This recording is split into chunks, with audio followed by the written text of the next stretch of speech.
Hello everyone, welcome to my channel study studio. कैसे बेटा सभी? आशा सभी बहुत ही अच्छे होंगे। और आज हम आपको कराने जा रहे हैं क्लास जो 6 का चैप्टर नंबर जो 4 पिछली वीडियो में करवाया था, चांद से थोड़ी सी गप्पे, उसका एक्सप्लेन पिछली वीडियो में करवा दिया। आज हम इसके करेंगे क्वेश्चन आंसर, और क्वेश्चन आंसर एनसीईआरटी बुक में दे रखे हैं वो, और जो ग्रामर का पार्ट होता है वो। तो जिन बच्चों को नोट करना है वो नोट कर लेंगे, और बाकी बच्चे समझ लेंगे। जिनको नोट नहीं करना वो समझ लेंगे, उनको लर्न कर लेंगे साथ साथ। तो क्वेश्चन नंबर 1 से देखिए, इसको थोड़ा सा मैं जूम कर देती हूँ हल्का सा, ठीक है ना। ये देखिए अब सही है।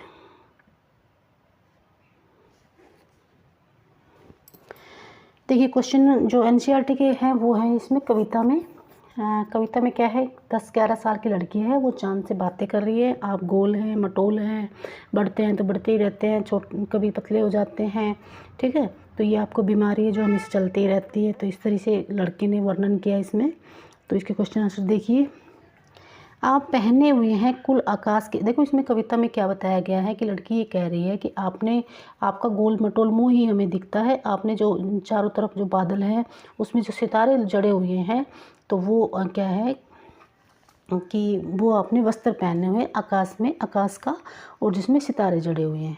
आप पहने हुए हैं कुल आकाश के माध्यम से लड़की क्या कहना चाहती है कि लड़की क्या कहना चाहती है। चांद तारों से जड़ी हुई चादर ओढ़कर बैठा है, चांद की पोशाक चारों दिशाओं में फैली हुई है। तुम किसे सही मानते हो? तो आप इसमें किसको सही मानते हो? तो इसमें आप जो क्या है इसमें क्या बताएंगे, आप पहने हुए हैं कुल आकाश कहकर लड़की चांद की पोशाक चारों दिशाओं में फैली हुई है, यह बताना चाहती है कि चारों दिशाओं में, यही बताया था ना उसमें कविता में जब लाइन आई थी। तो चारों दिशाओं में आकाश की जो वस्त्र है उसने पहन रखा है, चांद की पोशाक चारों दिशाओं में फैली हुई है, यह लड़की बताना चाहती है। यानी कि जो उसने वस्त्र पहन रखा है, जैसे बादल है, बादल को पहन रखा है, और गोल गोल मुंह उसका बाहर दिखाई दे रहा है चांद का, और उस वस्त्र पर सितारे यानी कि तारे चमक रहे हैं। आकाश में आपका गोल मटोल सुंदर सा चेहरा ही दिख रहा है, बाकी रहा आकाश रूपी वस्त्र में छिपा है जिस पर सितारे जड़े हुए हैं। बाकी जो पूरा आकाश है वो अपने वस्त्र पहना हुआ है जिस पर सितारे जड़े हुए हैं, तारे। क्वेश्चन नंबर 2, कवि ने चांद से गप्पे किस दिन लगाई होगी? इस कविता में आई बातों की मदद से अनुमान लगाओ और उसका कारण भी बताओ कि पूर्णिमा का दिन चांद कैसा होता है, अष्टमी पूर्णिमा के बीच में चांद कैसा होता है, और प्रथम के से अष्टमी के बीच में कैसा होता है। तो आपको ऐसे करके नोटबुक में लिखना है, पूर्णिमा के दिन चांद कैसा होता है। पूर्णिमा के दिन चांद पूरा गोल मटोल होता है, और अमावस के दिन बिल्कुल पतला हो जाता है, ठीक है। तो पूर्णिमा के दिन इस दिन चांद पूरा गोल दिखाई देता है, कंप्लीट गोल हो जाता है। और अष्टमी से पूर्णिमा के बीच होता है, चांद का आकार धीरे धीरे बढ़ता है, अष्टमी से पूर्णिमा के बीच में 8 से, ठीक है। तो चांद का पूर्णिमा इन 7 दिनों में चांद धीरे धीरे बढ़ता है, अतः अंत में एकदम गोल हो जाता है। और अष्टमी से पहले जो 7 दिन होते हैं, प्रथमा से अष्टमी के बीच, तो चांद गोल का आकार धीरे धीरे घटता है और यह आधा रह जाता है। उसके बाद क्या होता है, प्रथमा से अष्टमी के बीच, प्रथमा के अष्टमी के बीच चांद बिल्कुल पतला हो जाता है और धीरे धीरे बढ़ता जाता है, ठीक है बेटा। ये है, यानी कि 15 दिनों तक धीरे धीरे चांद बढ़ता है और 15 दिनों तक धीरे धीरे घटता है। क्वेश्चन नंबर 3, नई कविता में तुक या छंद की बजाय बिंब का प्रयोग अधिक होता है। बिंब यह तस्वीर होती है, बिंब यानी जैसे चांद का आकार दे दिया, तो बिंब मतलब तस्वीर, जो शब्दों को पढ़ते समय हमारे मन में उभरती है। यानी कि जब हम शब्द पढ़ते हैं तो वो हमारे जो चित्र होते हैं, बिंब होते हैं, वो हमारे मन में उभरते हैं। कई बार कुछ कवि शब्दों की ध्वनि की मदद से ऐसे तस्वीर बनाते हैं। कुछ कवि अक्षरों या शब्दों को इस तरह छापने पर बल देते हैं कि उनसे कई चित्र हमारे मन में बने। इस कविता में अंतिम हिस्से में चांद को एकदम गोल बताने के लिए कवि ने बिल्कुल शब्दों के अक्षरों को अलग अलग करके लिखा है, ठीक है। बिल्कुल कैसे लिखा है, अलग अलग, बी ल कू ल ऐसे। तुम इस कविता में किन शब्दों को चित्र की आकृति देना चाहोगे? कौन कौन से इस कविता में आप कौन कौन से शब्दों को चित्र की आकृति देना चाहोगे? ऐसे शब्दों को अपने ढंग से अलग अलग कर लिख के दिखाइए। तो इसमें आपको लिखना है गोल मटोल, चांद कैसा है, गोल मटोल। तो गो फिर डैश फिर ले, मैं फिर डैश टो फिर डैश ले, यानी कि उनको थोड़ा सा अलग अलग लिखना है, दूर दूर बीच में डैश लगा के। बढ़ते शब्द को लिखेंगे बै ढ ते, घटते को लिखेंगे गै टै ते।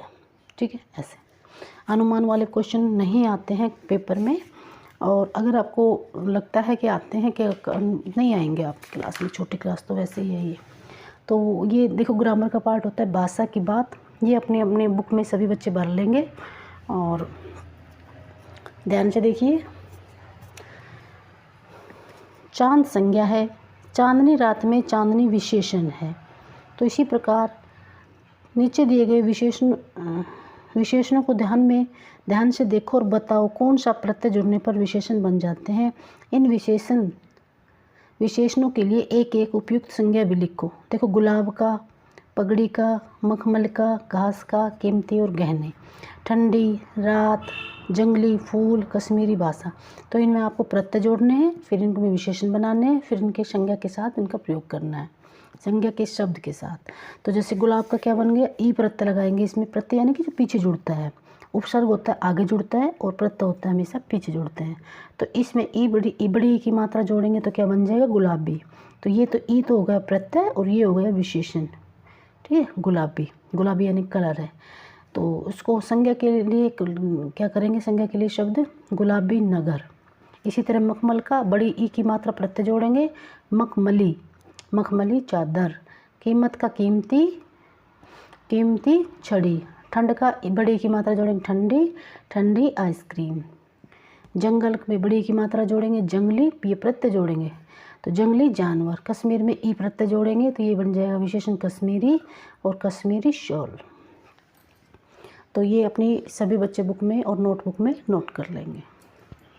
क्वेश्चन नंबर 2 देखिए, गोल मटोल, गोरा चिट्टा। कविता में आए शब्दों में इन जोड़े के अंतर है कि चिट्टा का अर्थ होता है सफ़ेद और गोरा से अर्थ मिलता जुलता है, जबकि मटोल अपने आप में कोई शब्द नहीं है, यह शब्द मोटा से बना है।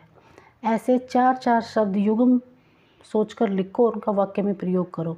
जैसे कि सुख दुख, आपको ऐसे ही जैसे गोल मटोल है ना, ऐसे ही वर्ड लिखने हैं और उनको वाक्य में प्रयोग करना है। तो जैसे सुख दुख, जादू टोना, गला सड़ा, सीधा सादा। तो सुख दुख में हम वाक्य में प्रयोग कैसे करेंगे, हमें सभी के सुख दुख को समझना चाहिए। जादू टोने का आएगा, जादू टोनों पर भरोसा छोड़कर अब कुछ काम करना शुरू करो। सड़ा गला में अच्छे सामान के साथ यह सड़ा गला सामान मत लो। सीधा सादा में वह इतना सीधा सादा नहीं है जितना तुम समझते हो। और नए मिलते जुलते अर्थ वाले शब्द कैसे हैं, बची खुची। तो भिखारी ने शाम से बची खुची सब्जी रोटी मांगी। हक्का बक्का में आएगा, पुलिस को अचानक सामने देखकर भोलू हक्का बक्का रह गया। तरबतर, हीरा पसीने से तरबतर हो गया, पूरी तरह से। तरबतर मतलब पूरी तरह से। रहन सहन, आजकल सभी लोगों का रहन सहन बदल गया है। ठीक है बेटा। क्वेश्चन नंबर 3, बिल्कुल गोल। कविता में इसके 2 अर्थ हैं, गोल आकार का और गायब होना। ऐसे 3 शब्दों को सोचकर उनसे ऐसे वाक्य बनाओ जो 2-2 अर्थ निकलते हों। तो जैसे अंबर है तो अंबर के अर्थ 2 हैं, जैसे वस्त्र और आकाश। ठीक है, अंबर का वस्त्र और आकाश। तो वाक्य में प्रयोग कैसे करेंगे हम, विष्णु भगवान पीताम्बर धारण करते हैं और आकाश का चांदनी रात में अंबर की शोभा निराली है। यानी कि 2-2 अर्थ होने चाहिए उनके और उनको वाक्य में प्रयोग करना है। आगे देखिए, आराम। आराम का विश्राम भी होता है और बगीचा भी होता है अर्थ। तो आराम का होता है थोड़ी देर आराम के बाद हम खेलने लगे। और बगीचा में, इस बाग में अनेक प्रकार के फूल हैं। अगला है तीर। तीर का अर्थ बाण भी होता है, तीर मतलब किनारा भी होता है। तो नेक्स्ट में, अपने फायदे के लिए पक्षी पर तीर मत चलाओ। और नदी के तीर पर, किनारे पर पक्षी कलरव कर रहे हैं। आ गए समझ में। क्वेश्चन नंबर 4 देखिए, ताकि जबकि चूकी हालांकि। ये 4 वर्ड हैं। कविता की जिन पंक्तियों में ये शब्द आए हैं उन्हें ध्यान से पढ़ो। ये शब्द 2 वाक्यों को जोड़ने का काम कर रहे हैं। इन शब्दों का प्रयोग करते समय 2-2 वाक्य बनाओ। जैसे ताकि का, अशोक ने दवाई ली ताकि वह कल सुबह ऑफिस में जा सकें। तुम दवाई खा लो ताकि तुम स्कूल जा सको। यानी कि इन वर्डों के आपको 2-2 बनाने हैं, वाक्य में प्रयोग करने हैं।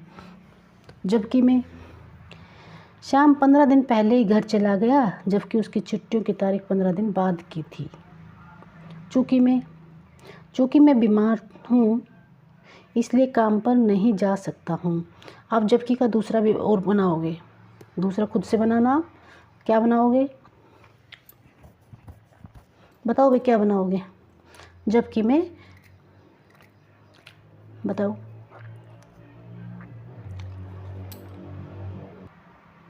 आप ऐसे बना सकते हो, जैसे राम ने खाना अभी खाया जबकि मैंने तो पहले ही खा लिया था। ठीक है, ऐसे कुछ भी सेंटेंस बना सकते हो। चूँकि मैं बीमार था इसलिए काम पर नहीं आ सकता। चूँकि ट्रेन देरी से आ चुकी थी। हालांकि इस साल वर्षा बहुत हुई परंतु फसल फिर भी अच्छी नहीं हुई। हालांकि डकैतों ने खूब लूटपाट की परंतु वे अपने मकसद में कामयाब न हो सके। तो सेंटेंस ये कि ये भी लिख सकते हो और अपने तरफ से भी कुछ भी बना सकते हो। क्वेश्चन नंबर 5 में देखिए, गपशप, गप्पेबाजी, इन शब्दों के अर्थ अलग, अंतर है इनमें। तुम्हें इनके शब्दों के अर्थ में अंतर है, तुम्हें क्या लगता है लिखो। गप का अर्थ होता है काल्पनिक और अविश्वसनीय बातें। गपशप का होता है निरुद्देश्य बातें, मतलब बेकार में हम गपशप करते रहते हैं, बातें करते रहते हैं।